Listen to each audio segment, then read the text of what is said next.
Welcome to tonight's meeting of the Berkeley County School Board of Education for Tuesday, February 11th, 2014. I call the meeting to order. I declare that a quorum is present and that the media has been notified. I need a motion and a second to approve tonight's agenda. So moved, Mr. Chair. Second. All right. Thank you, Mr. Obie. That motion has been seconded by Mr. Cooper. All those in favor of approving tonight's agenda, please indicate by saying aye. Aye. All opposed, same sign. The motion carries. Would you please join us tonight in the opening prayer and the Pledge of Allegiance? Our Father, who art in heaven, hallowed be thy name. Thy kingdom come, thy will be done, on earth as it is in heaven.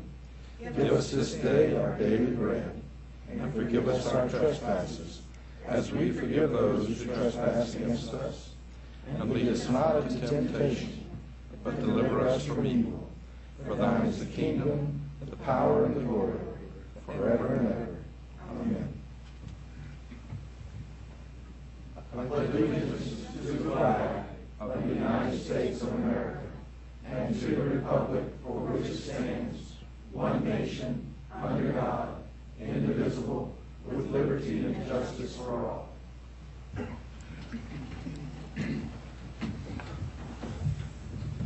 All right, thank you. Moving on to agenda item number 4. It's entitled Approval of Minutes of the Regular Meeting of February 4th, 2014. Do I have a motion and a second to approve the minutes of February 4th?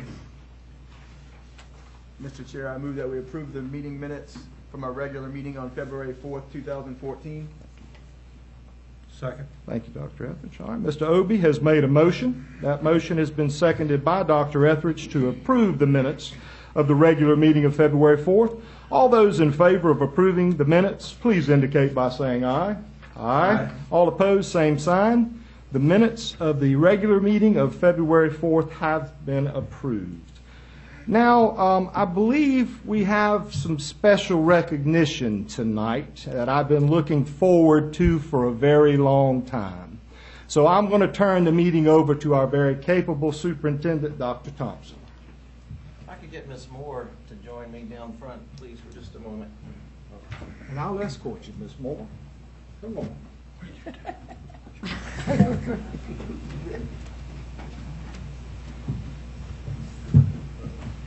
You didn't know we were going to make a big deal out of you tonight? Yes.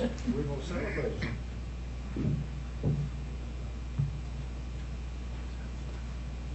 In my circles, I get to meet a lot of people that are dedicated to public education.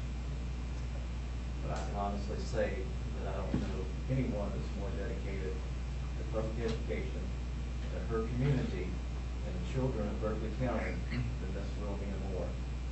Tonight, please help me recognize her in 20 years of service as a board member in Berkeley County.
Mrs. Moore, after 20 years of service, I think you've earned the right to speak. Do you have any words of wisdom for this crowd this evening? I must say it's a real surprise, and I thank you for this award. However, I love what I do, so I'm looking forward to getting many more, okay? Thank you, appreciate it. And Ms. Moore, thank you for being an inspiration to all of us and to our children and our educators. We certainly are very fortunate to have you as a member of this board. All right, with that said, we'll move on. Before going on to citizen comments, the board chair has a very quick statement to make. We learned this afternoon that a district employee has been charged with a misdemeanor for use of public funds to influence a ballot measure. The employee is currently on administrative leave with pay. Because this remains an ongoing legal and personnel matter, we are unable to comment further at this time. With that said, we'll move to citizens' comments. We have 4 comments tonight. Before I ask the speakers to approach the podium, let me please read the citizen comment procedures. In order to conduct the meeting in an orderly and efficient manner, we ask that you honor the following guidelines. Stakeholder comments are welcomed and encouraged. However, the board will not take immediate action on public comments at this meeting. Any person wishing to address the board must register prior to the meeting. Comments must be regarding programs, policies, or procedures. Comments regarding an employee or student other than the child of the speaker will not be heard in public session. Groups addressing the same topic should select one speaker. Comments will be limited to 3 minutes per speaker. The board chair reserves the right to allot additional time or halt public comments that do not adhere to these guidelines. First speaker tonight is Mr. Terry Hardesty of West Main Street, Monk's Corner, and he is here to speak about board policy. Mr. Hardesty, please approach the podium. Mr. Cooper, if you would please maintain the time for tonight's speakers of 3 minutes. Thank you. Mr. Hardesty. Good evening, Chairman Murray and board members. Good evening.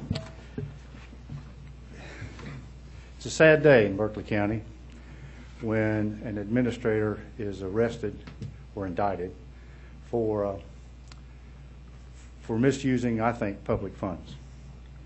We have 2 other people in this district under investigation by the Attorney General's office.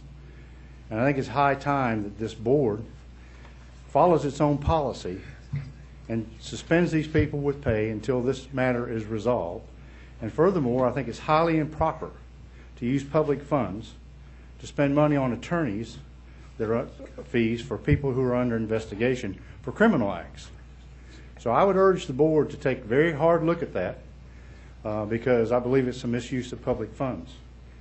That's all I have to say. Thank you. Thank you, Mr. Hardesty. Next up, our next speaker for tonight's citizens' comments is Mr. Ryan Gilsonen, and he has asked to speak about attorney fees. Thank you. Mr. Gilsonen. Thank you, Chairman Murray and members of the board. I would like to address the board as a taxpayer tonight, and certainly not with any personal animus towards anyone who is under investigation. I read an article in the paper today about the indictment, as I'm sure you did. It was posted online.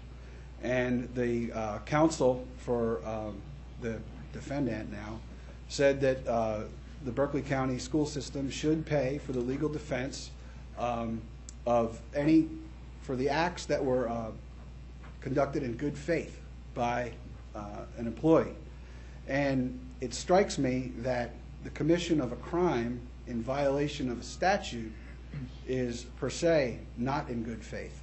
And as a result, I speak as a taxpayer that I'm concerned, as we're up in 6 figures now, money that could be going for any number of worthy programs in the schools, including personnel, and yet instead we're spending it on attorneys for people under criminal investigation. And it starts to appear as if perhaps members of the board are trying to spend public funds on criminal defense counsel to keep a lid on anything blowing back on perhaps board members. And that does not look well. It doesn't pass the sunshine or the smell test. And I urge the board to reconsider its policy in this regard. Thank you. All right. Thank you, Mr. Gilsonen. The next speaker for tonight is Dr. Jane Pulling of Panopolis, South Carolina. She would like to discuss recent events. Thank you very much, Chairman Murray and members of the board.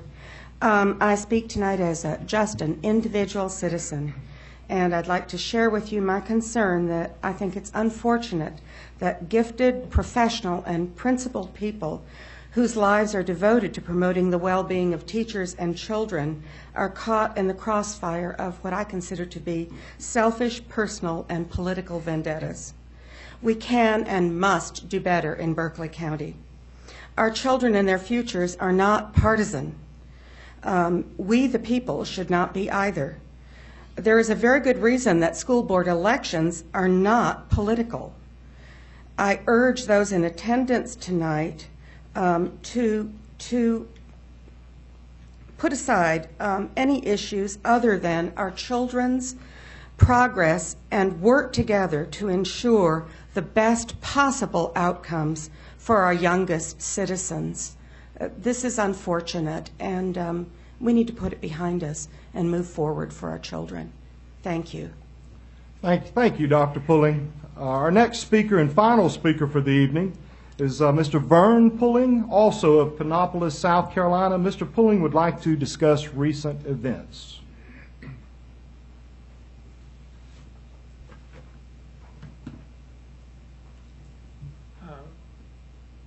Just because she's my wife, I don't have to agree with her. But I want to thank the board for its work in preparing for future needs in our county. And it's my firm conviction that this county needed additional capital funds and went about it in a very professional, dedicated way, an enlightened way. And I followed the campaign from the beginning, and the board and the employees of the county were helpful to me in understanding what the issues were in the campaign. And I want to congratulate the board on the fine work it has done in getting our school system up to speed. Thank you. Thank you, Mr. Pulling. We appreciate your time. We appreciate the time of all of our speakers this evening, and this will conclude tonight's citizen comments. Dr. Murray, can I make a comment? Mr. Obie, please. Yes, sir. With all the comments being said, and I just want to say, that we'll learn more tonight. We have our lawyers with us, so we'll learn more tonight to what all these indictments and stuff mean, that we can make a better decision going forward. So I advise everybody to stay till after executive session as we learn more of what this means. Does that conclude your remarks, Mr. Obie? Thank you. All right, agenda item number 6, entitled Administration and Facilities. Tonight we have an item for information regarding an energy-saving program. Yep, good. This would be agenda item 6A. Mr. Francini. Good evening, Dr. Murray, Dr. Thompson, members of the board. You just had a budget workshop earlier that talks about money. And so as a district, you know that we have worked hard over the years to try to be conservative, and we've worked hard to reduce our energy costs. And we continue to look for ways to further reduce those costs while at the same time ensuring that we protect our learning environment, our buildings, and our mechanical systems. As a district, we've done some additional research, and we found a company that is interested in partnering with us to further help us reduce our energy costs. The company Synergistic does not sell any equipment and does not require any equipment to be purchased. Based on conversations that I've personally had with school districts in which they are operating in South Carolina, they do have a proven track record of saving districts money. At this time, I'd like to invite Dr. Larry Price, Division Vice President for Synergistic, to come to the podium and explain their program. Thank you, Mr. Francini, and welcome, Dr. Price. We always look forward to hearing about savings. Thank you. Thank you very much. It's a pleasure to be with you tonight. I spent 13 years as a superintendent, so I've attended many school board meetings, and sometimes I have flashbacks when I go to them because they always have interesting challenges that folks like you have to deal with. I've been involved with this company, Synergistic, for about 1.5 years now. I've known about them for a long, long time.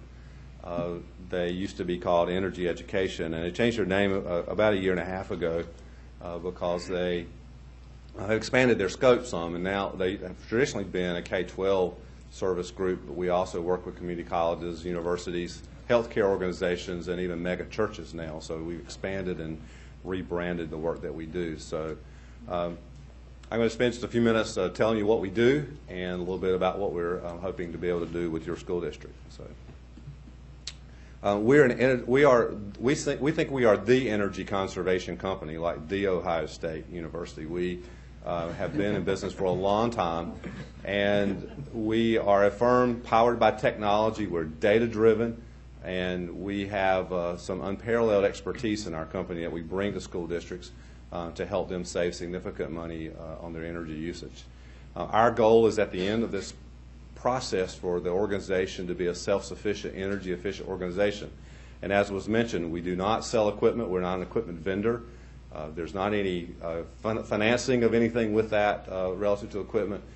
There's no capital investment up front. We are able to provide a good bit of recommendations to districts about things that they decide they want to do, and to lend our expertise in engineering and so forth to help districts with that. We were established in 1986 as Energy Education. The founder of our company was a member of the Board of Education in Wichita Falls, Texas.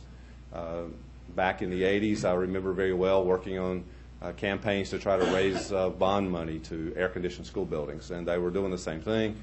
And they decided they could get a bond passed, but then they wouldn't be able to afford the energy bill to pay for the air conditioning. So a board committee started working, and they came up with a number of things about how to save energy, and the company was born. So 28 years later, we've saved our clients over $3.3 billion. Our program has been implemented in more than 20,000 buildings across the country. We are in 48 states, and the only two we don't have are North Dakota, not many folks live there, and Hawaii. I'm trying to get that territory. I'll let you know how that goes.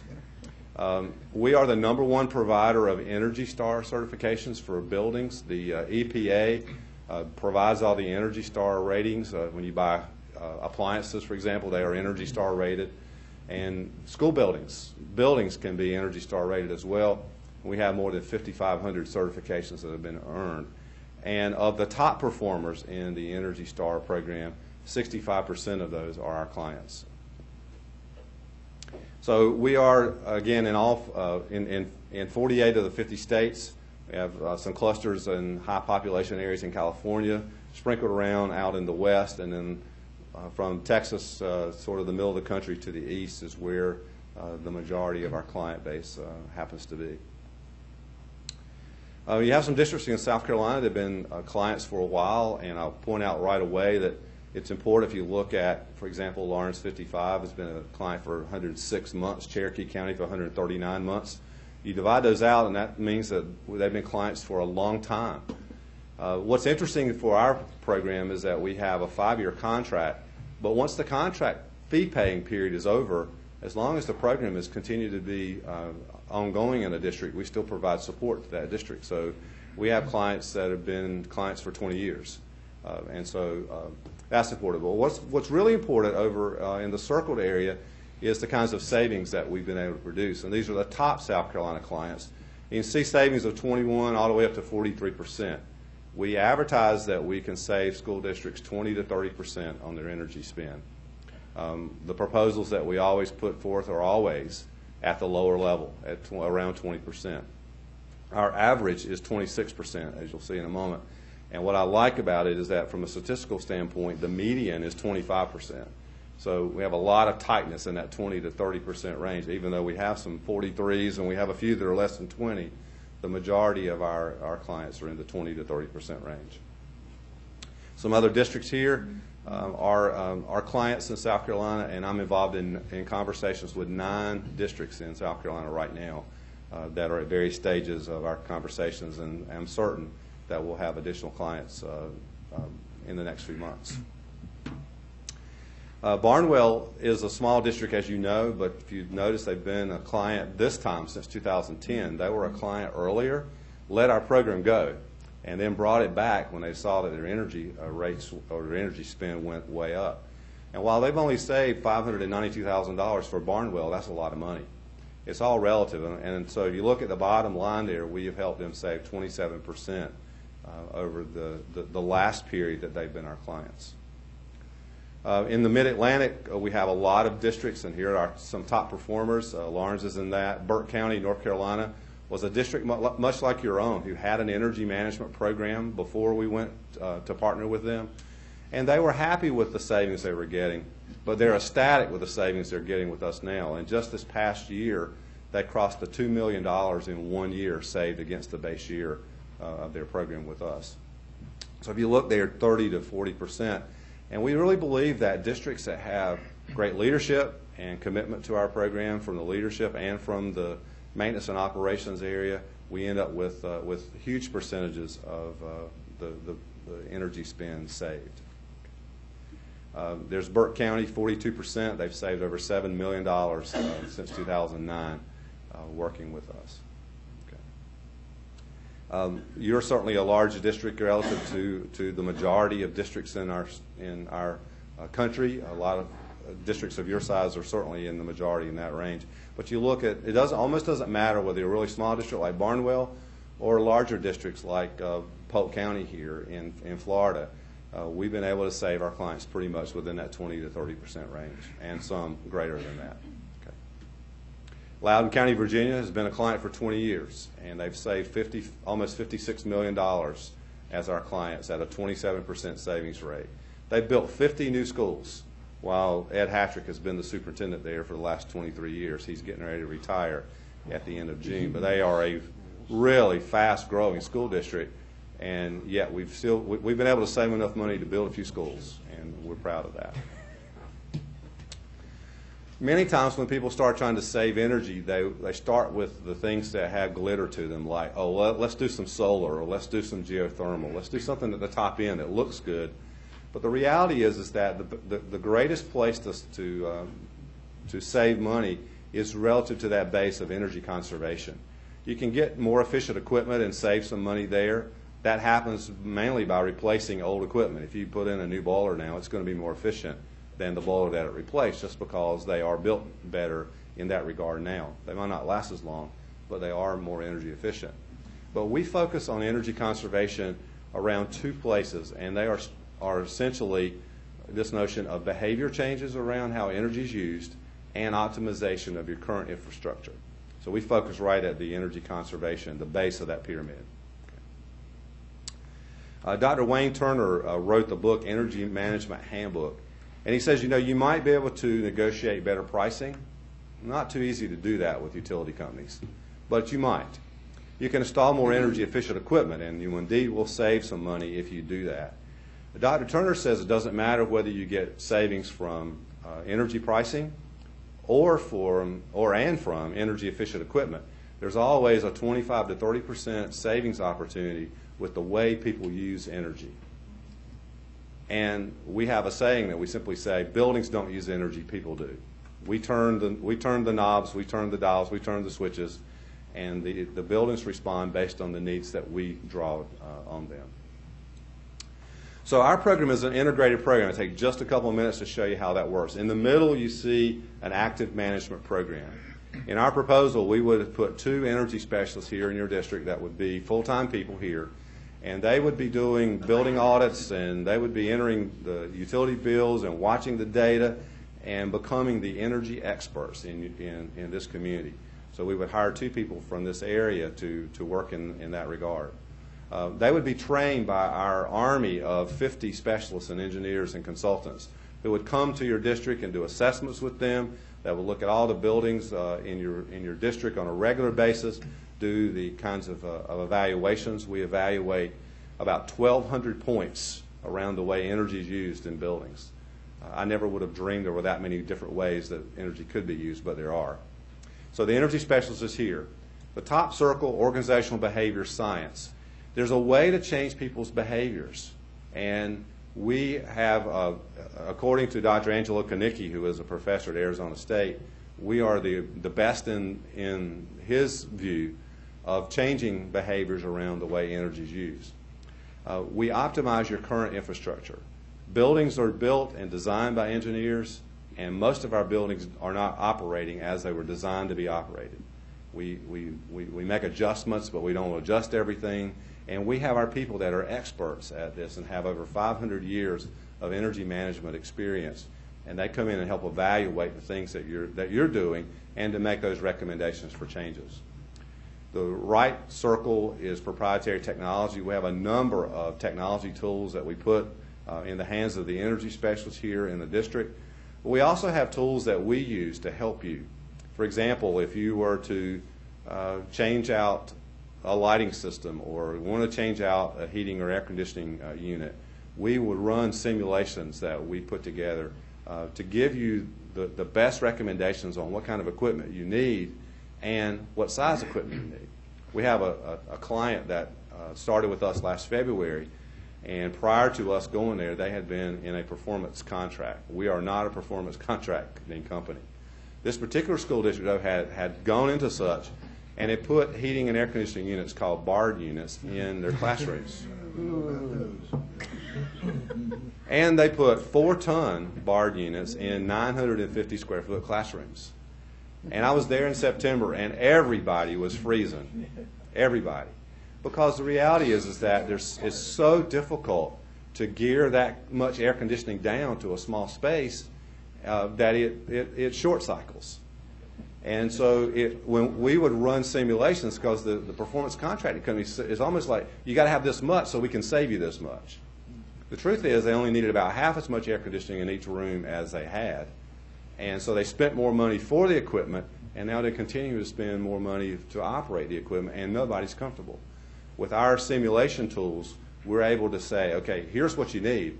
You might be going down this road to finance equipment in a certain way, but let us make sure that you're getting what you need and you get the best return on investment possible.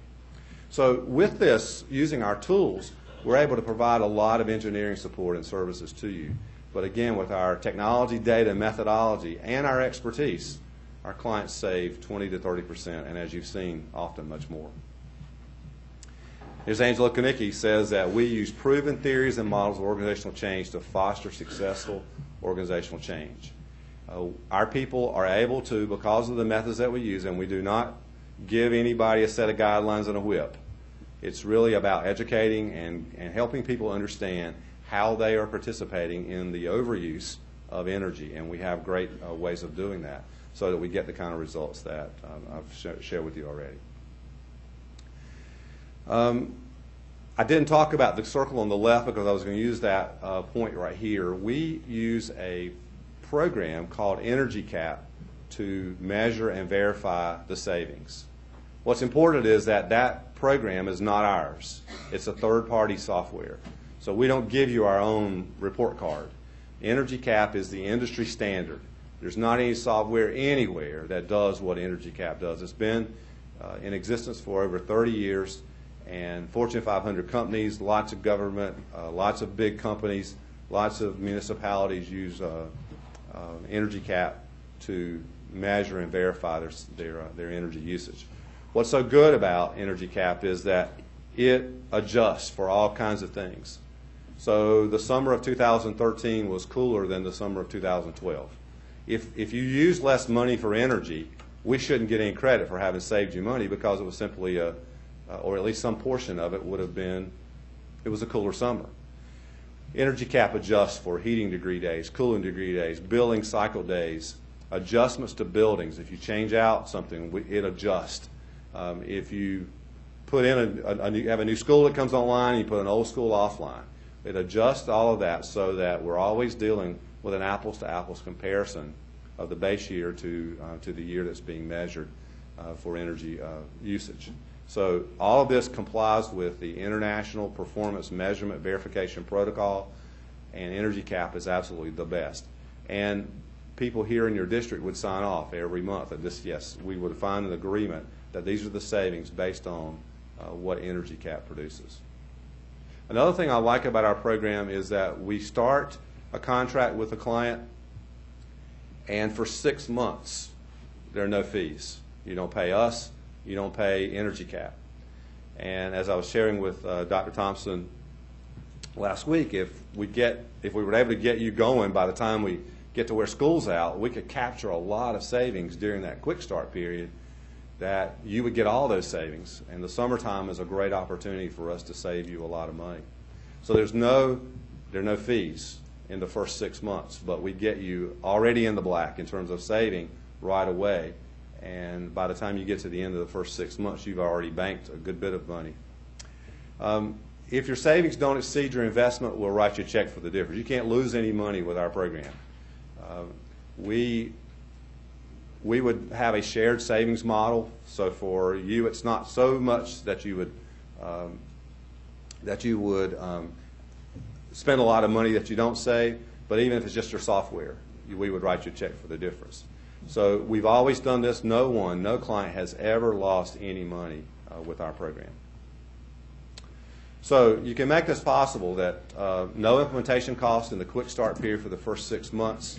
Our guarantee is that the program investment costs 100%, is funded by the savings. And the savings come from your current energy budget. So we're saving you from your budget that you have now, and so you don't have to budget additional money for our program. No capital investment. Again, it's all funded for you from your utility budget. And our projected quick start and first year net savings are right at $1.2 million. We would be about $400,000 in the quick start period, and again, I think it could be much higher than that, and then almost $800,000 in the first fiscal year net savings. Your consulting team, as I mentioned earlier, we have about 50 specialists and about 500 years of energy management experience. We have specialists in all kinds of places, and I enjoy going to our national training sessions where I sat just a few weeks ago at a meeting in Texas and listened to someone talk for 2 hours about moisture and humidity management. We know a little bit about that here in the South. I'm from North Carolina, so we know a little bit about having to do that in the summertime. And yet we are able to help you manage moisture and humidity in the summertime and save you money on your energy bill while we're doing it. We have the science behind it and the expertise to drastically reduce the amount of energy that it takes to manage school buildings in the summer and still manage moisture and humidity.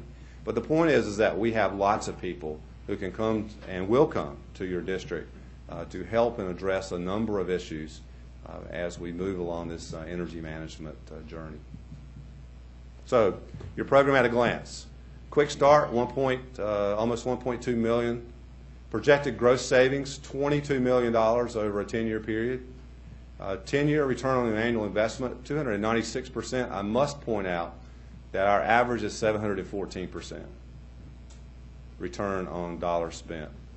So again, I told you our projections would be low. 296% is still pretty good, but we expect that you would do much better than that. A net savings of $16.5 million. So to restate again, quick start, no fees. Synergistic shares in the gross savings on a monthly basis. Your savings are guaranteed to exceed all that you invest in the program. No client ever lost money. And we also work, though, to enhance the comfort of your faculty and students. What it would not work for us to do is say, well, let's turn your heat down to 65 and your air conditioning up to 78, we'll save you a lot of money. That, of course, won't work. So we comply with all of the industry standards. ASHRAE is a set of standards around heating and air conditioning. We comply with those. We actually want people to be more comfortable. We've actually found things in buildings where people have not been comfortable for a long time, and we've been able to address those issues. We look for most of our savings. About 85% of our savings are in the unoccupied periods of the day. It doesn't mean that there aren't some times during the school day that there are portions of your building that aren't saving some energy, because there are portions of your building that are unoccupied at various points during the day. Cafeteria, for example, being one of those. So we try to optimize that in terms of making sure that everybody's comfortable. We create a culture of conservation. We think that's important. That's how we do this, is we create this culture of helping people understand how they're participating in the energy usage of your district. We optimize your infrastructure. There's probably some equipment right now that would have to be replaced sooner than later if we're not helping you. If we're helping you, there's some equipment that might get extended. Its life might get extended a year or two.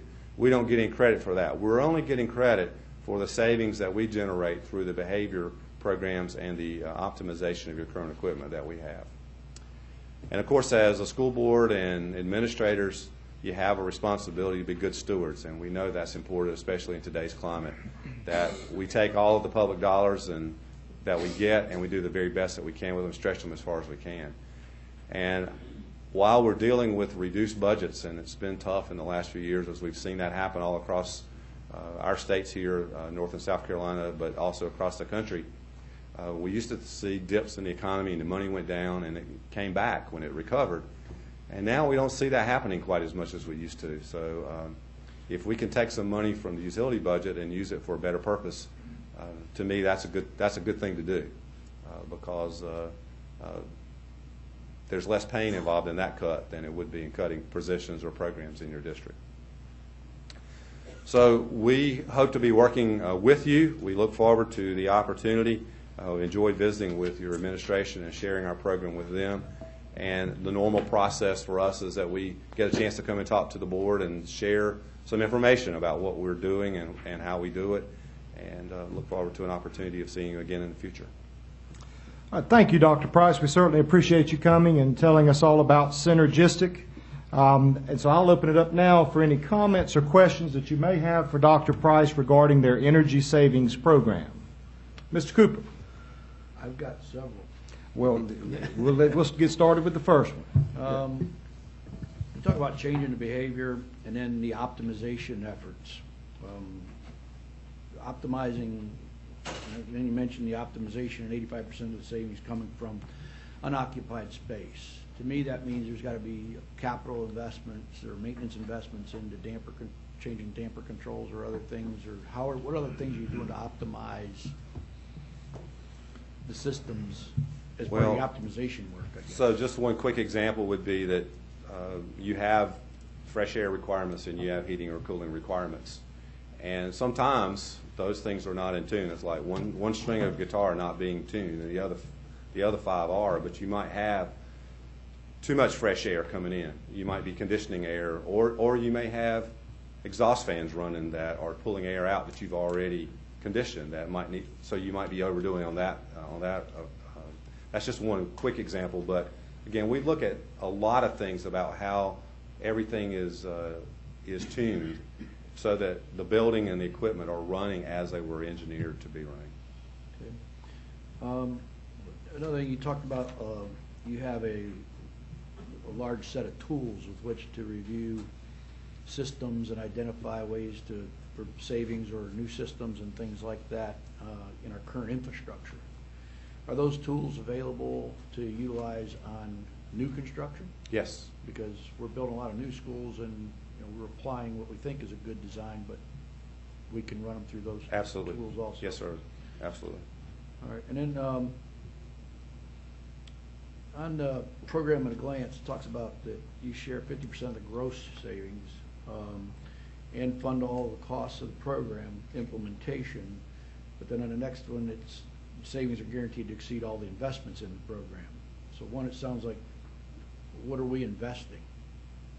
Because it says you're assuming the cost of the program, but the next line was you'll return on investment on our investments in the program. The word investment is simply to mean what you're paying us.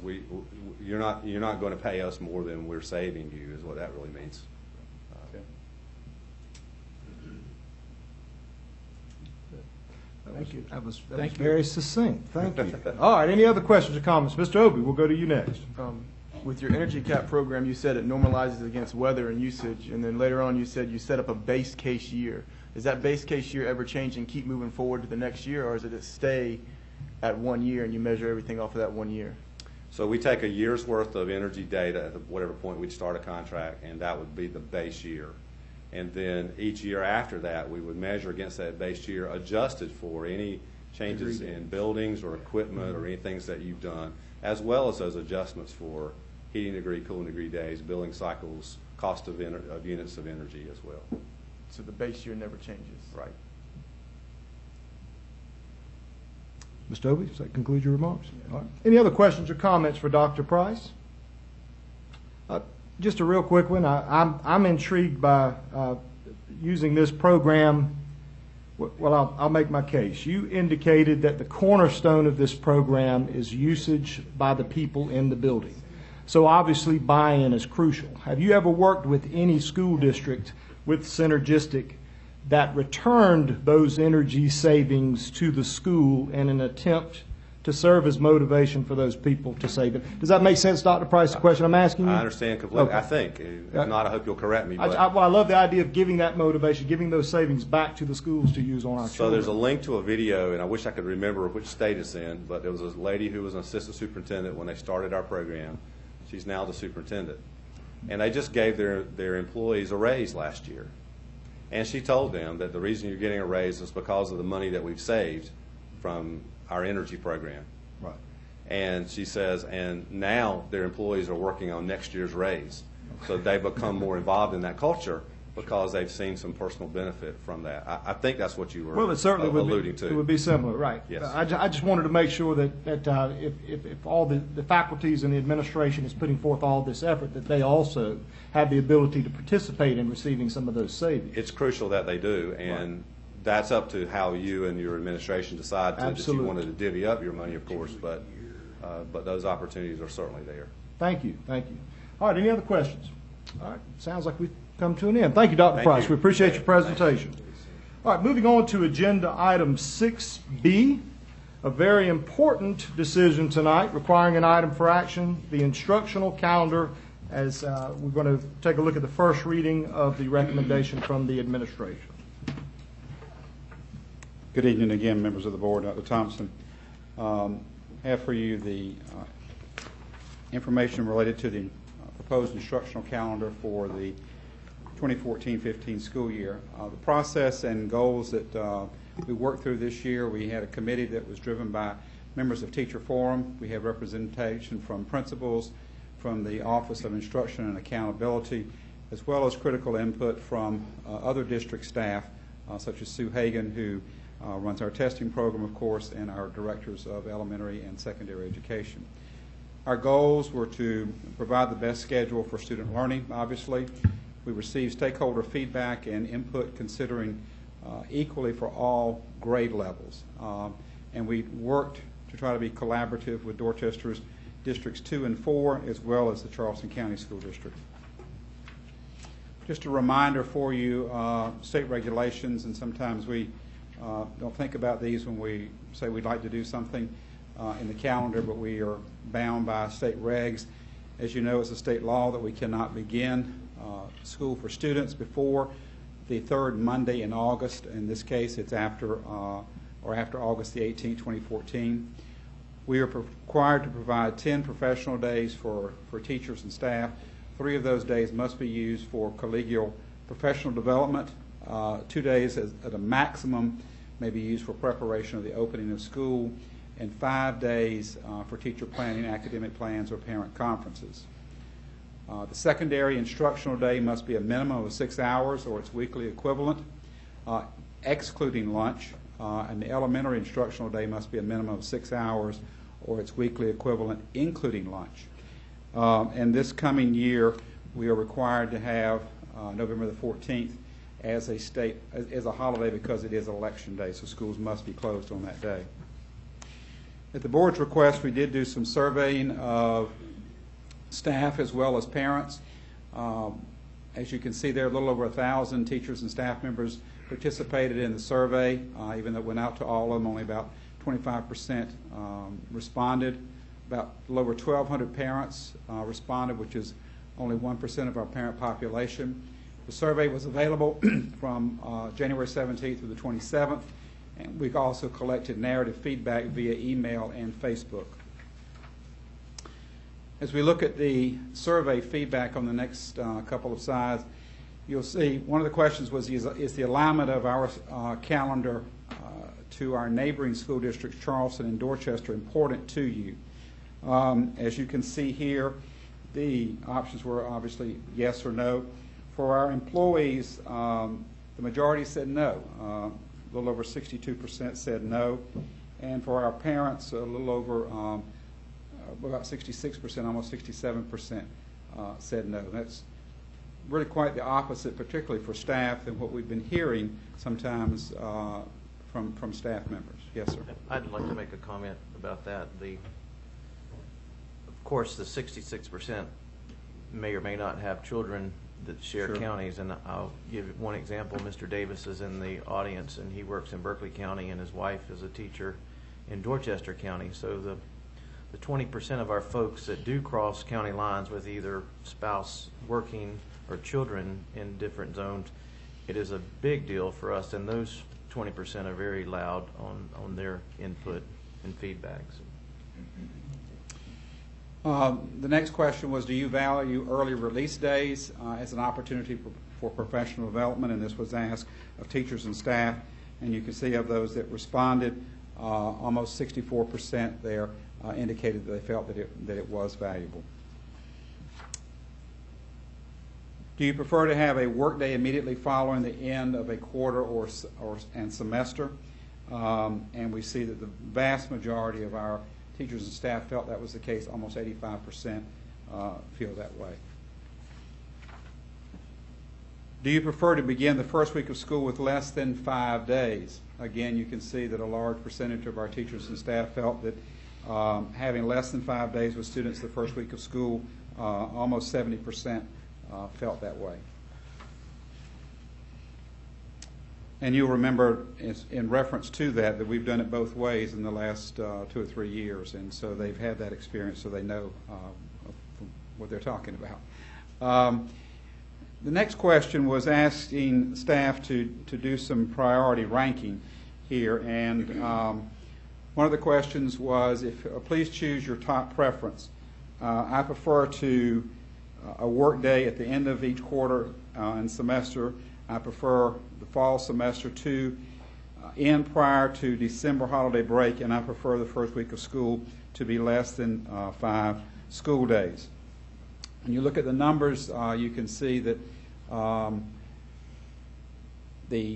having the semester end, 47% did feel that way, but also when you look at the other two combined, it does exceed that 47%. And one of the things that we'll look at in later slides, becomes difficult to give all of those things to our staff and actually meet statutory requirements, and I'll explain that more in later slides.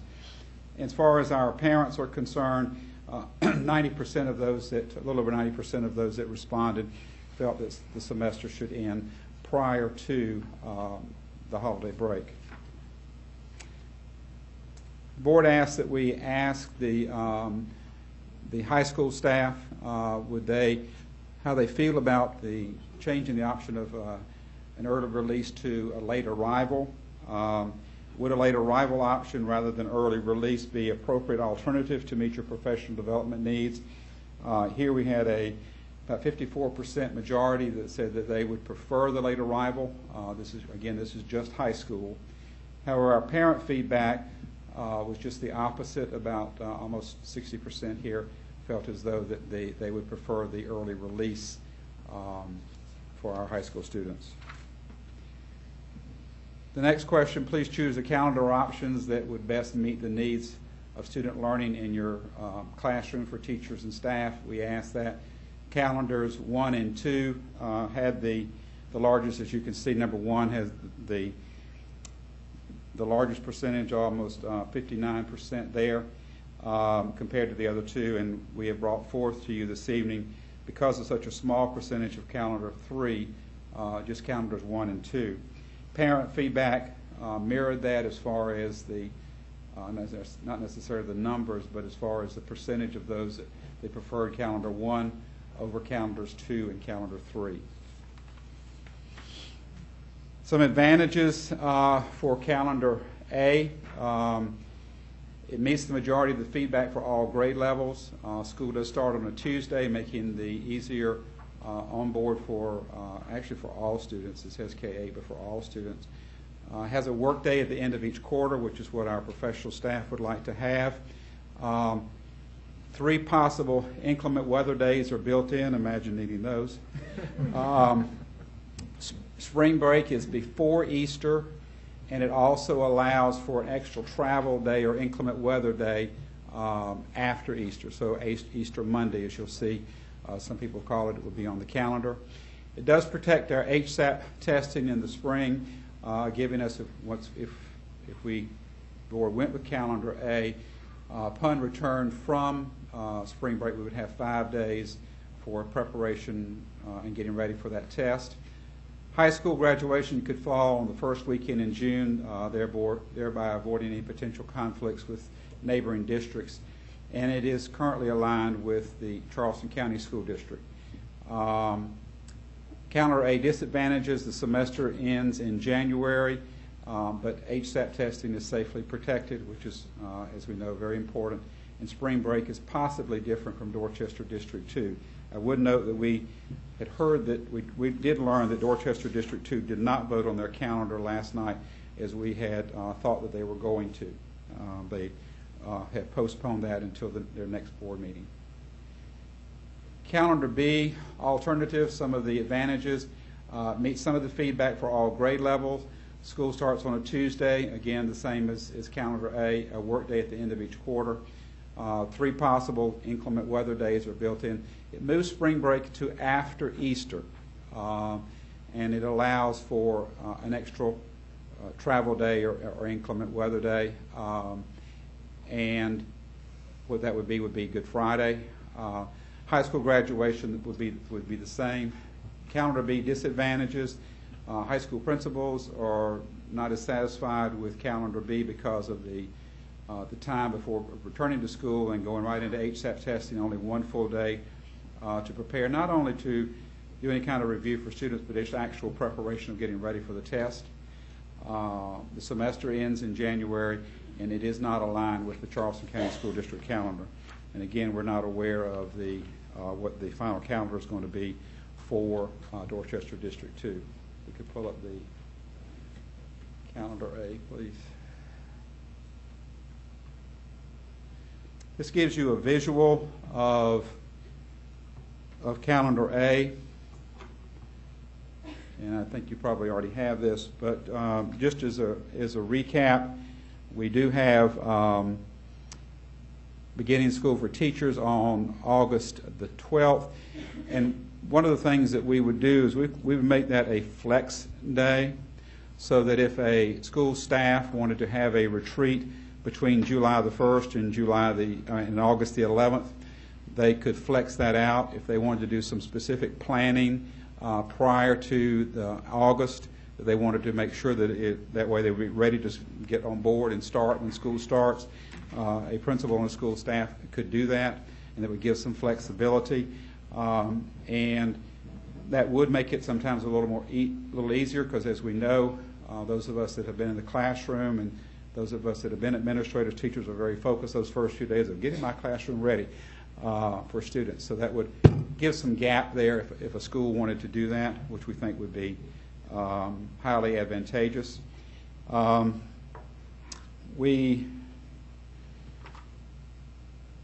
You see, of course, we have Labor Day. We would have the early dismissal.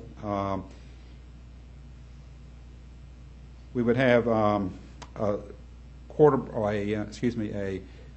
teacher work day on October the 27th. Election Day in November. We would have 3 days for Thanksgiving.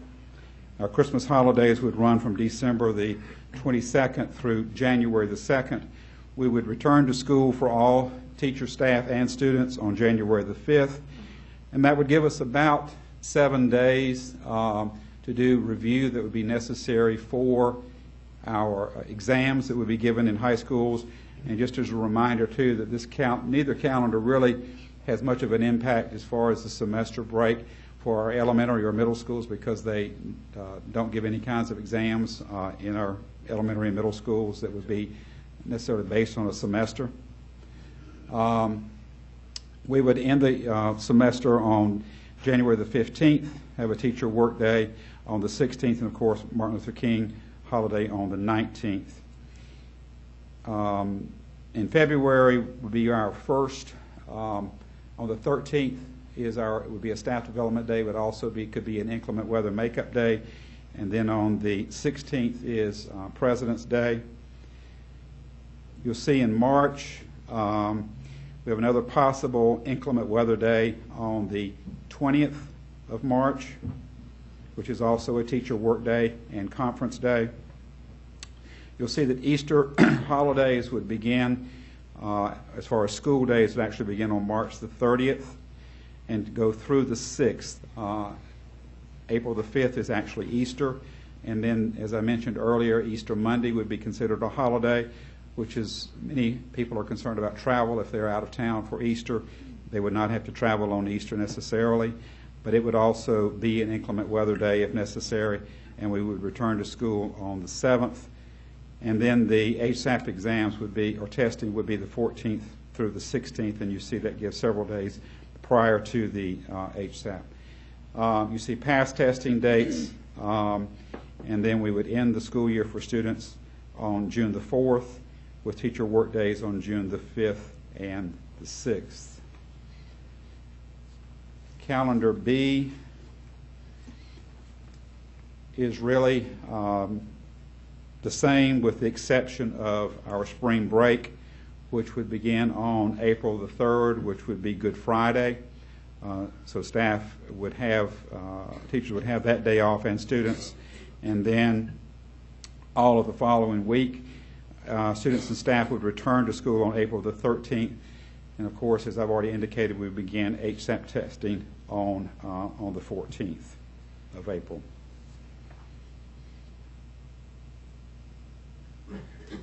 We also have for you, just for your information, a draft, because there have been some requests for looking out further past next school year.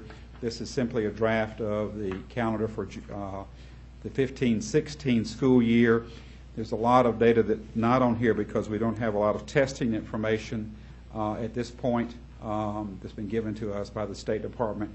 It used to be that they would give us that information 2 and 3 years out, but they're no longer doing that for us.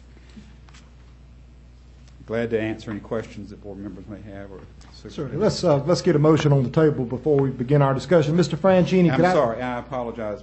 Well, you're fine. Could I ask you to restate your recommendation, the administration's recommendation? I did not state it. I apologize. Thank you, Dr. Murray. The administration recommends approval of calendar A for the 14-15 school year. Thank you, Mr. Franchini. The administration's recommendation is for the approval of the first reading of calendar A. Do I have a motion and a second regarding this recommendation? Mr. Chairman, I move that we accept the administration's recommendation and approve instructional calendar 2014-15, option A, for first reading. Whoops, sorry. Excellent. We've got it. Thank you, Dr. Etheridge and Ms. Schwabe, for the second of that motion. I'll repeat the motion for all to hear again, and we'll begin discussion. Once again, Dr. Etheridge has made the motion. That motion has been seconded by Ms. Schwabe to accept the administration's recommendation, and I read, I move that we accept the administration's recommendation and approve instructional calendar 2014-15, option A, for first reading. Do we have any discussion regarding this matter? I would just like to note that for our instructional calendar, we generally take 2 readings.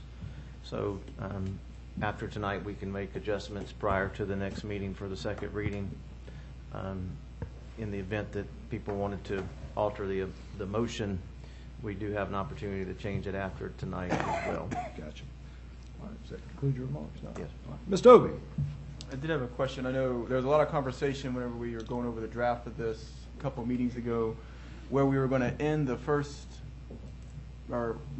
semester before December, so the kids could, all the high schools could take all their tests before they went home for Christmas break. What changed in that calendar to this calendar, where the semester doesn't end until I think it's 7 or 8 days into the new year?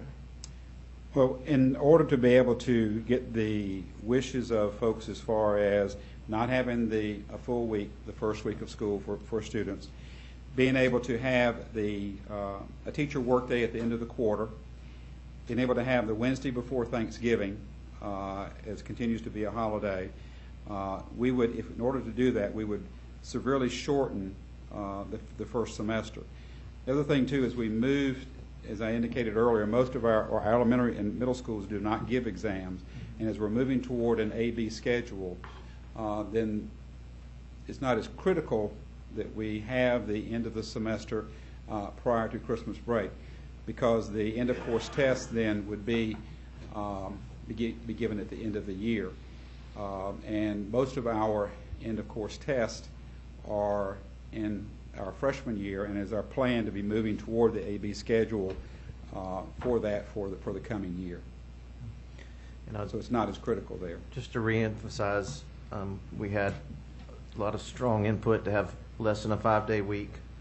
We like the work day at the end of the quarter, and the teachers like the Wednesday before Thanksgiving. So to accommodate the semester ending in December, we would lose all 3 of those options just to get 85 days in prior to Christmas. So you can't accommodate, with the schedule like this, it meets 3 of the 4 needs. The other option would meet 1 of the 4 needs. So you have to look at the big picture, I guess, when we're trying to decide. All right. Mr. Obie, any additional questions, comments? No, not at this time. Mr. Cooper? Yeah, just a comment I want to make, that the district's in a tough bind on the calendar, and I understand that, but I think it's, this state continues to be entirely unfair to the students, because we only need to start 2 to 3 days earlier, but because of the retail lobby, we can't get the kids earlier. And then, you got to go with the Department of Ed on when they set HSAP testing right the week after. Because we can't end it in December, we waste school days, kept letting kids get caught back up to retake their tests in January, and then to have HSAP right after Easter, I don't know what they're thinking there. But the constraints we're given, I don't think is very good, and we try over and over again to make this work for what's good, best for kids. And again, we keep getting bashed by Columbia. So I don't like either of them, because, but I understand the constraints, and I can support first reading. All right. Any other questions? Dr. Etheridge? Mr. Franchini, could you go back to the slide, the survey question on early release? Right there. Yes, sir. This was a question, Dr. Etheridge, that was just asked of high school teachers. Okay. All right. Thank you. Because that was the one that was asked by all. The one that was asked by high school teachers was the one that had. Oh, I apologize. Late in. I'm sorry. That early release was everybody. Early release was everyone. Yeah. I do apologize. Thank you. Yeah, you got to look at the number count. There you go. Yeah. Was this one your question, or was the early release? This question was on Early release. Oh. Which one were you wanting, Dr. Etheridge? The early. Just the early release overall? Okay. Yep. It was pretty overwhelming. It was pretty overwhelming that they Do supported you that. value? Okay. Wow. That's a big difference. All right. Anyone else? Ms. Lee? I'd like to make a comment about this. I think I would like more information. Are we looking at a grade level here? The 36% of the teachers that took this, are they in one specific grade level, or I guess grade configuration? Are they elementary or high school? That's some information I think I would like more of. And Ms. Lee, I don't know if your statistic will allow you to get that deep, but I would say that every teacher in the district had the opportunity to respond, whether they chose to or not. Certainly was up to them. Can you access your data and manipulate your data to answer that question, to determine? Well, when you get to high school, it's like 50% is high school. But How was it constructed? Yeah. That may have just been one research question. Diane's in the office, and Diane, you can correct me when I'm wrong. We ask high school teachers only to respond, but we did our best to make this an anonymous survey, and so we can't trace the answers to the folks where they would give their real opinions. So we ask only high school folks to respond to that particular question, but we couldn't stop other folks from responding. Is that correct, Diane? Well, I prefer the anonymity. You're going to get their true response with the anonymity, no question about it. Ms. Lee, did that? I understand that, and I appreciate that it was anonymous, and I agree. I think we're going to get more accurate, more truthful responses that way. But I think that maybe we could look into this, maybe ask all of our teachers to give more information on this, and maybe send out another anonymous survey. And I know that's a lot of work for our IT department and administration. Sure. But I think that maybe we need to hone in on that a little bit and find out, is there a reason that it's not beneficial to them? Sure. So you'd like more On this particular question for Yes, sir. all staff? Yes, sir. You know, with your response rate, though, that appears to have been answered by all K-12. Am I incorrect? That is correct. So that's right. Okay, yeah. So that is your entire faculty. Was that what you were saying, Ms. Lee? No, Oh, you sir. wanted it broken down by Yes, so high school, where middle we're school, looking elementary. at, it may not be, we may be missing the mark on the Gotcha. urban lakes. So you'd like a little more information, and so the next survey can be designed to provide that information. Yes. All right, any other questions or comments? I just want to be clear what we're asked to do. You want us to have a survey and the results prior to the next board meeting? No, sir, I don't okay. have a specific timeline. I think I would like more information on that. Not related to the calendar? No. Okay. All right, thank you, Dr. Thompson. All right, hearing no more questions, or excuse me, any more questions or any more comments, Ms. Franchini, I would like to compliment the committee. This was a very comprehensive approach. We'll call the question for the board. I'll repeat the motion. A motion has been made by Dr. Etheridge, seconded by Ms. Schwabe, to accept the administration's recommendation to approve instructional calendar 2014-2015 option A for first reading.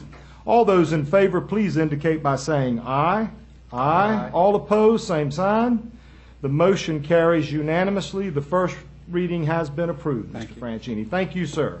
Next up is Agenda Item 7, Financial Services. Mr. Thomas will be speaking to us tonight with 2 items for action. The first item for action is an invitation for bid for band instruments. The second item for action in 7B is a request for proposal for applicant tracking software. Mr. Thomas. Mr. Chair and members of the board, Dr. Thompson, you have, again, IFB 402 for band instruments. And you have the information on your server that hopefully you've been able to see the detailed information. We would like to award Lot 1, 3, and 5 to Taylor Music and Lot 2 and 4 to Sam Ash Megastores per IFB 402-1314 for band instruments. Thank you, Mr. Thomas. Do I have a motion and a second regarding Agenda Item 7A entitled IFB Band Instruments? Yes, sir. I make a motion to approve IFB 402 for band instruments to Taylor Music for lots 1, 3, and 5, and to Sam Ash Megastores LLC for lots 2 and 4, as presented by Mr. Thomas in Board Agenda Item 7A. Thank you, Ms. Lee. Do I have a second? Second. Thank you, Mr. Cooper. A motion has been made by Ms. Lee to approve IFB 402 for band instruments to Taylor Music for lots 1, 3, and 5, and to Sam Ash Megastores LLC for lots 2 and 4, as presented by Mr. Thomas in Board Agenda Item 7A. Do we have any discussion regarding the motion? Let's get a quick question. Mr. Obie?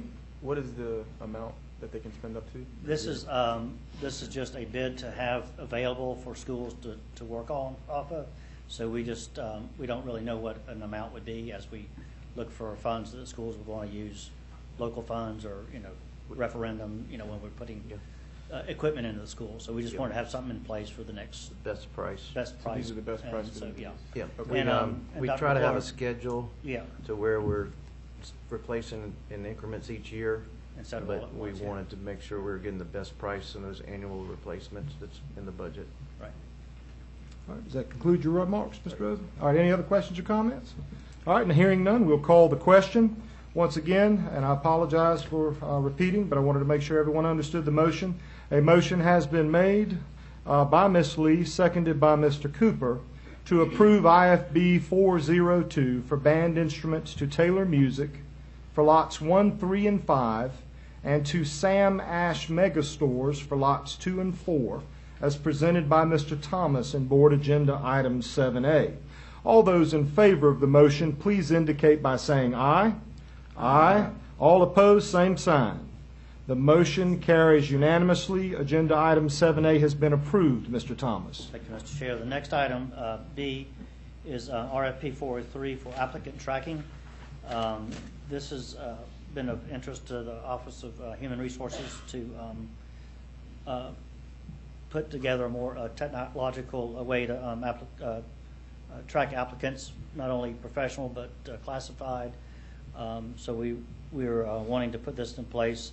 And we would like to award this to Aspect Solutions for 403B, RFP 403-1314 applicant tracking. So I'm asked for that approval. Thank you, Mr. Thomas. Do I have a motion and a second for request for proposal 403-1314 applicant tracking software?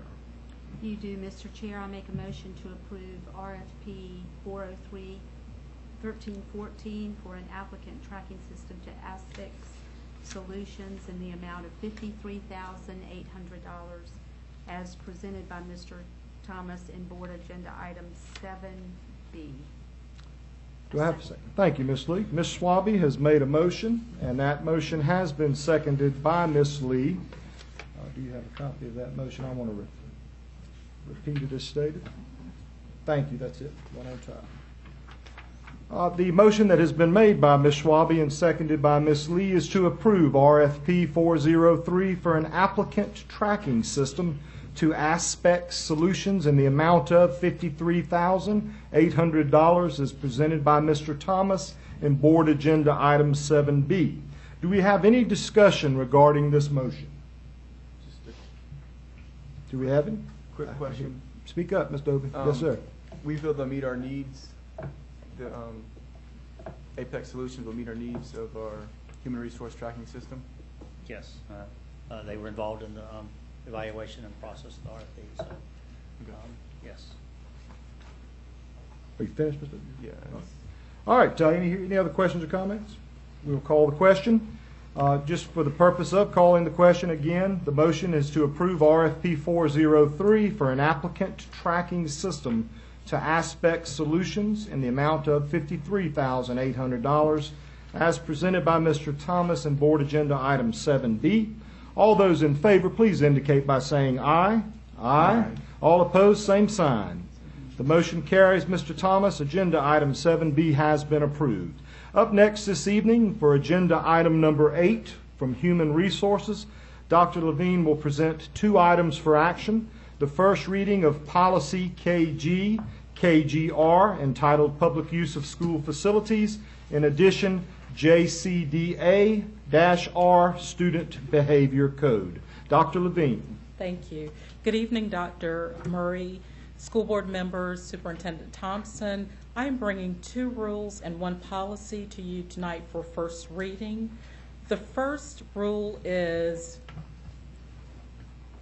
JCDA-R, the Student Behavior Code. And the key change in that policy is really what we've already addressed in some of the other policies with the e-cigarettes and adding that for the tobacco policy. So we saw that that was missing from the Student Behavior Code and wanted to definitely propose that that be added to the policy. On Policy KG, and which goes along with Rule KG-R, Public Use of School Facilities, we noted that there was a need for greater consistency across the district in terms of the use of our school facilities. So in light of that, we've made some changes to the policies, and you have that in the information that is in front of you there. And you'll also note that there's a particular line in that we felt was really significant, and that is that fundraiser forms and facility use forms must be approved by the superintendent or designee prior to the event. And you'll see that on about the second page of the policy part there. So at this time, it is the recommendation of the administration to approve the first reading for Rule JCDA-R, Student Behavior Code, Policy KG, Public Use of School Facilities, and also Rule KG-R, Public Use of School Facilities. Thank you, Dr. Levine. In regards to Agenda Item number 8, I will entertain a motion with the policies combined, with not hearing any protest to that. Do I have a motion and a second for Agenda Item number 8? Mr. Chair, I move that we approve Rule JCDA-R Student Behavior and Rule KG-R Public Use of School Facilities and Policy KG Public Use of School Facilities for first reading. Right. Thank you, Mr. Obie. Do I have a second? Second. Thank you, Dr. Etheridge. A motion has been made by Mr. Obie, seconded by Dr. Etheridge, to accept the recommendation of the administration to approve the first reading for Rule JCDAR, Student Behavior Code, Policy KG, as well as Rule KGR entitled Public Use of School Facilities. Do we have any questions or comments regarding this motion? Mr. Cooper. Yeah, in the policy KG, organizations using school facilities are responsible for the proper conduct of all persons attending the event. And then it's forward, and we struck through providing, and then added funding, police protection if needed for immediate restoration of school property in the event of any damage, all liabilities, blah, blah, blah. Who determines, and how is it determined, if they need to fund and provide police protection for their event or supervision? It should be some information on the form, and it's the form that they're going to fill out for facility use should have a description of what the actual event is, and then, as was indicated, with the superintendent or his designee, based on the information that's given to us or to them, they'll make a determination as to what's needed.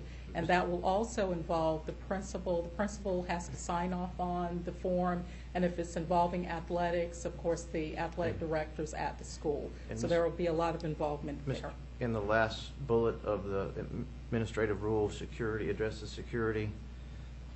If there's a gathering over 50 people, and if they usually if they charge admission for an event, it would require security. Okay. Mr. Cooper, does that conclude your question? One more? Go ahead, sir. Well, no, just the clarity there. I guess that there's. We said they're going to provide the funding in the policy, and in the rule, that last one says additional charge of $35 per hour for an officer of any gathering. So they're going to fund it via us, or they're actually going to fund it separately? We built it into the facility. Built it into the fee. Yeah, when I read it at $35. Yeah, when I read it, they would pay it, but we would administer. Was my take as well. That way we get to pick who. And we yes exactly. I like exactly. That. No, that's. And just point out we're paying any staff members that work as a result Correct. of that facility. Correct. All right. Thank you. All right. Any other questions or comments regarding the motion made by Mr. Obie and seconded by Dr. Etheridge?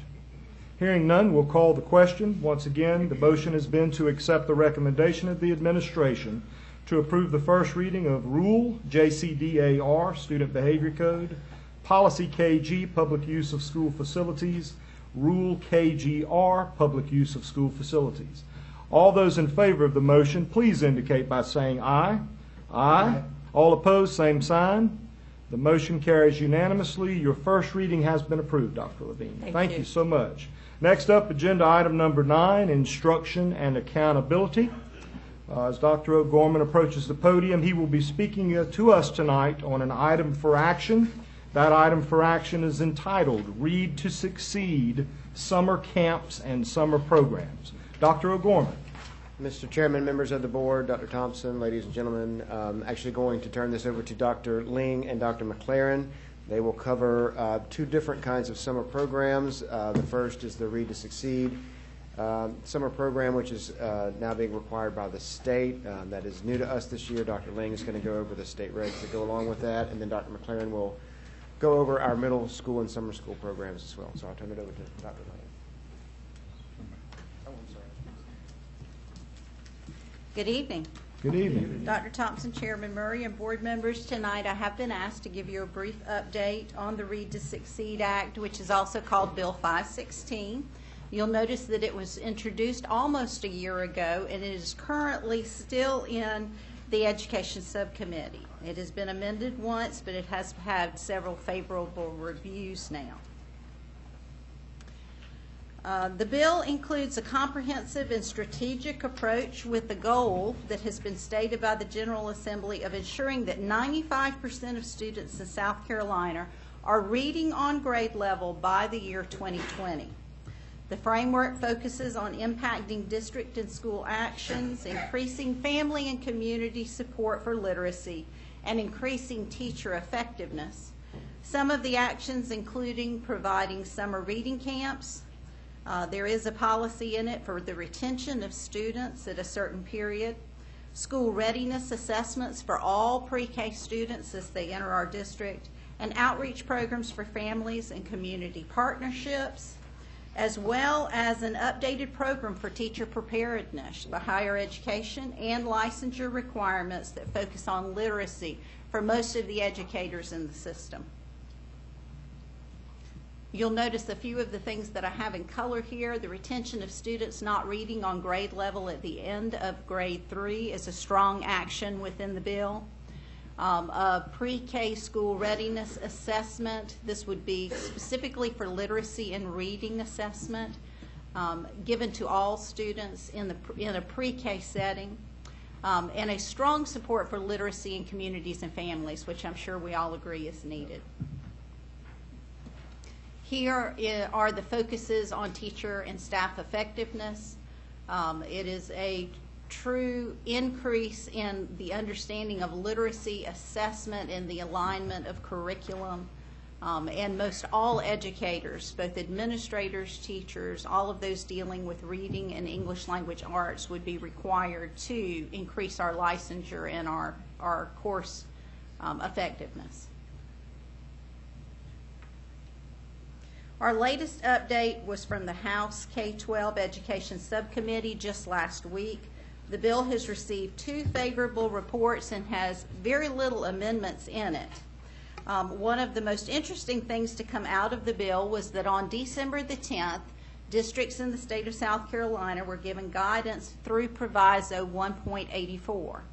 On the very first slide, through some of the actions was the idea of summer reading camps for students. The General Assembly has directed districts and the State Department of Education to provide and implement the very first summer reading camps this summer in 2014. We are going to identify students who are substantially not demonstrating reading proficiency at the end of grade 3. And they gave some very direct program requirements. It will be an intensive reading intervention program. Class sizes will be 15 to 1. That will have to be run 6 to 8 weeks during the summer, 4 to 5 days a week, with a minimum of 5.5 instructional hours per day. Teacher job descriptions were given. They were very specific.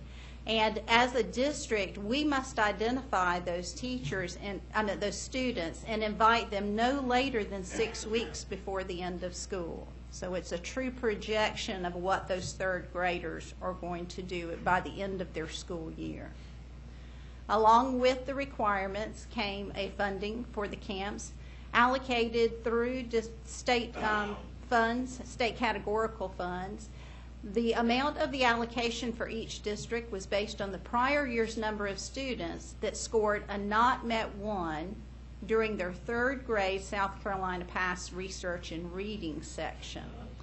In our district, we were able to run those numbers up front, and we identified 67 students from the 2012 3rd grade Pass that did not score the not met 1 in the category. The State Department allocated $605 per student. We were awarded $40,500 approximately to run our summer camp this summer.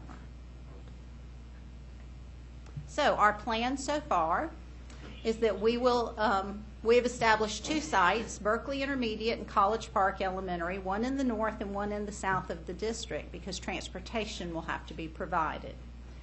We would like to take our 6-week design and run a 2 mini camp session, 3 weeks, and then with a week's break right there around July the 4th, and then 3 more weeks. We will do the 6-week versus the 8-week session, the 4 days, because we operate 4-day weeks. And we will have to run about a 6 to a 6.5 hour day for our students to encompass lunch and recess with some breaks in there. Understand that when we're looking at a 5.5 instructional hour day, only using ELA resources for reading and writing, that's a very intensive program for students that are already identified because they struggle with this particular content area. We're going to identify our students in Berkeley County using the winter map reading assessment. We're going to invite our students by the April 21st deadline. We will provide transportation and lunch in our program. That is where we are in our plan. We've projected our budget. We have worked on identifying our teachers. The State Department is going to provide 2 more sessions of information to us, and I'll be attending with some other district staff members next week when we go to the State Department and hopefully hear some more information. The proviso itself implements a philosophy of the summer reading camp I think that we could all embrace, and we would like to combat the loss of instruction and education over the summer. It is a very rigid design, and we have asked for some flexibility, but we were not granted that flexibility. If we may, we're going to ask for approval of that agenda item on the summer reading camps, and then we'll look at the other summer programs, which would be a separate motion. All right, agenda number 9. We are looking for 2 separate motions. So the first motion will come regarding Reading to Succeed Summer Camp. Do I have a motion and a second for the Read to Succeed Summer Camp? You do, Mr. Chair. I move that the board approve the Read to Succeed Summer Camp as presented pending final funding and guidelines from the State Department of Education. Thank you. I've got a motion from Mr. Cooper. That motion has been seconded by Ms. Lee to approve the Read to Succeed Summer Camp as presented pending final funding and guidelines from the State Department of Education. Do we have any discussion regarding this motion? Dr. Etheridge? Just one. Dr. Ling, you indicated the funding would be from categorical funds. Do you know if those are going to be new categorical funds, or do they come from Act 135? Have they shared that yet? No, sir. This is formative assessment funding that was taken. It was pulled back from the districts this year. We will never receive formative assessment categorical funds again, and it's been rediverted to the Read to Succeed bill and the initiatives there. Thank you. Is that backpacking, Dr. Etheridge? Must be a State Department thing. Policy. All right, Mr. Cooper. Similar question, I guess, on the funding. It said that the State Department of Ed has allocated $40,500, which comes out to $605 for the 67 students that have been identified on last year's testing. Yes, sir. But we're going to reassess on the winter test. And if the number goes up, is the Department of Ed committed to the per student cost, or do we have to get those extra student? Would we have to get the extra students served with the $40,000? Yes, sir. Actually, we will cover all other expenses through at-risk funds, which are other state categorical funds that we're allowed to use. Right now, our projected budget tells us that if we serve 60 students with a 15-to-1 ratio and provide transportation and the other support staff within that building, we're going to need right at $110,000. So we're looking at about a $70,000 allocation out of our at-risk funds. And I'll just make an interesting point.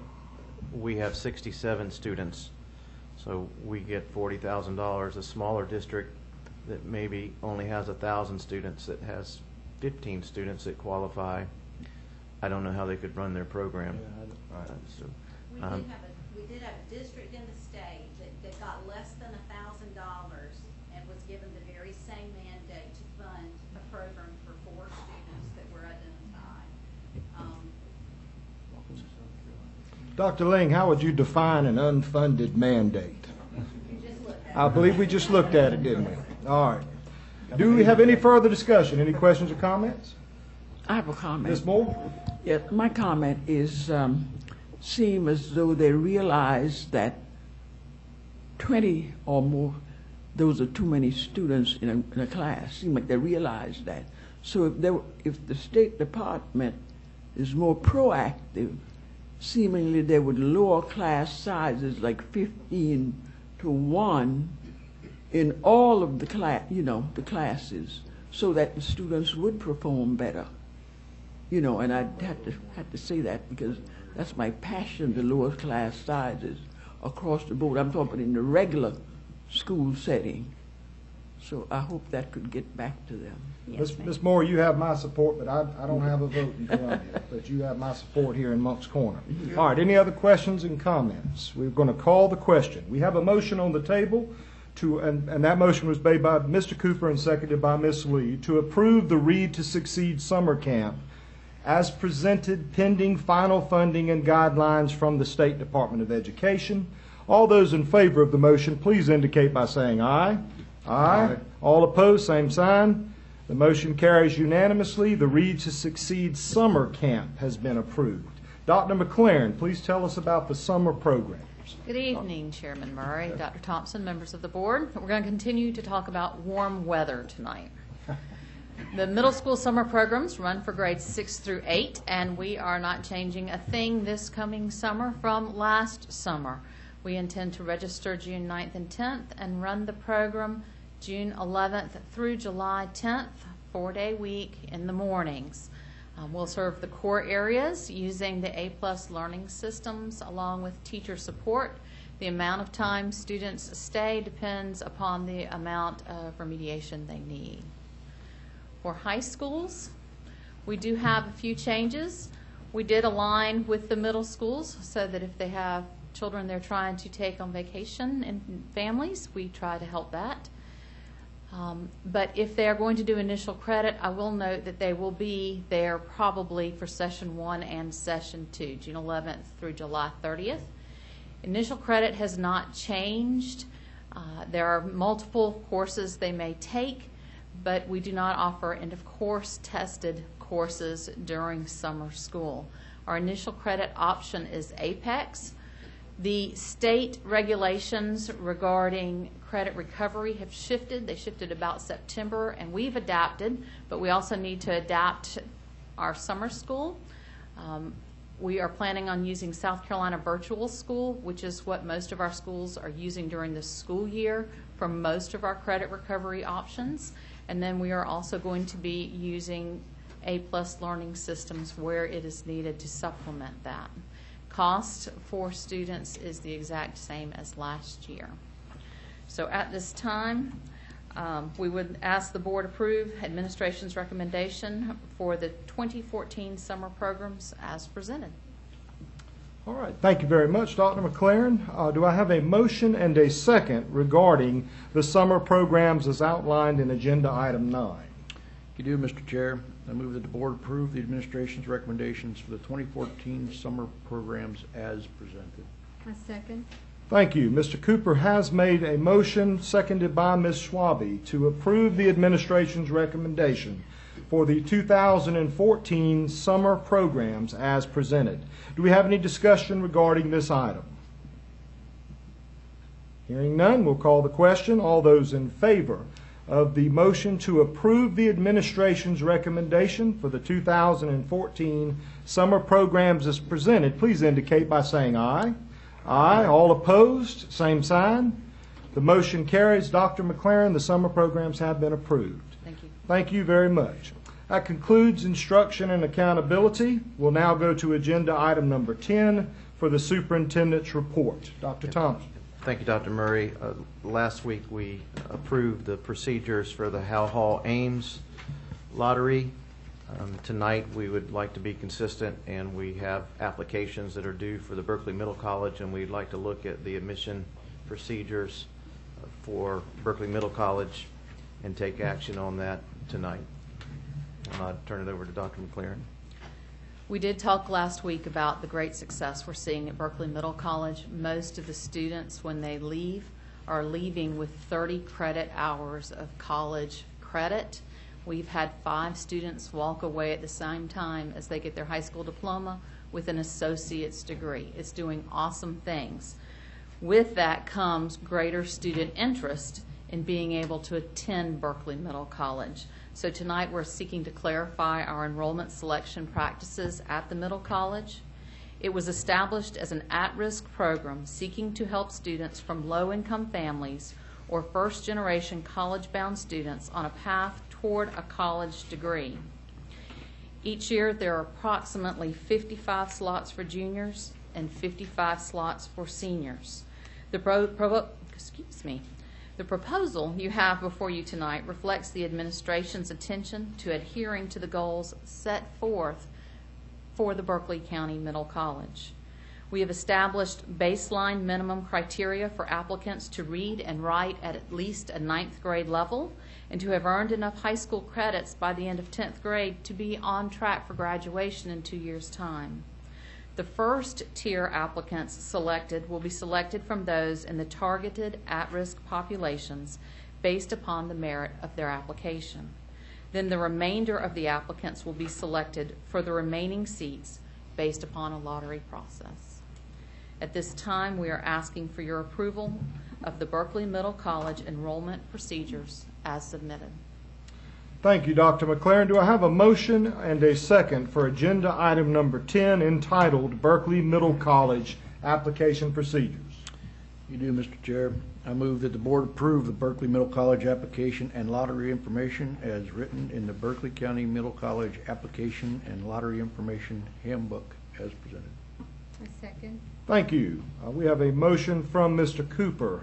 That motion has been seconded by Ms. Schwabe to approve the Berkeley Middle College application and lottery information as written in the Berkeley County Middle College Application and Lottery Information Handbook. Do we have any discussion regarding this motion? Dr. Etheridge? Dr. McLaren, when you said the selection process for first tier included at-risk students, can you define at-risk? Are they academically at-risk, socially, economically?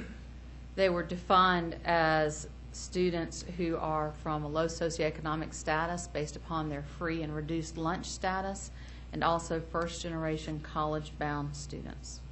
Okay. Any other questions or comments regarding the motion? All right, we will call the question. The motion that was made by Mr. Cooper and seconded by Ms. Schwabe, for the record, the motion was to approve the Berkeley Middle College application and lottery information as written in the Berkeley County Middle College Application and Lottery Information Handbook. All those in favor of the motion, please indicate by saying aye. Aye. All opposed, same sign. The motion carries unanimously. The Berkeley Middle College application procedures have been approved. All right, thank you. I have just a couple of announcements, if I may, Dr. Murray. I would like to plug our Teacher Forum Instructional Fair that will be this Friday on February the 14th, Valentine's Day. The Instructional Fair will kick off at 8:30 in the morning with a keynote address from iSchool, and many sessions will follow that throughout the rest of the day with the goal of duplicating best practices among our teaching staff here in Berkeley County. Unfortunately, we had a parent summit scheduled for Thursday evening that was going to kick off the instructional fair, but due to the inclement weather in the area, we're not able to get some of our presenters here on Thursday evening that are coming from out of town and out of state. So we're going to have to reschedule the parent summit that was scheduled on Thursday evening, and hopefully we can get those presenters here by Friday morning. They feel like the weather will improve. And lastly, just want to remind everyone, if you're not aware by now, Berkeley County schools and activities will be closed tomorrow due to the potential of inclement weather, and a decision about Thursday will be made tomorrow afternoon, hopefully, as we get information with our local weather advisors and emergency management folks. Thank you. Before moving to executive session, we'd like to thank all of you for coming out this evening. Please drive home safely and very carefully due to the weather. With that said, do I have a motion and a second to move into executive session for the stated purposes of an attendance appeal, personnel considerations, contractual matters, and legal briefings? So moved, Mr. Chair. Second. Thank you, Mr. Obie. Thank you, Ms. Moore. All of those in favor of moving into executive session, please indicate by saying aye. Aye. We are now in executive session.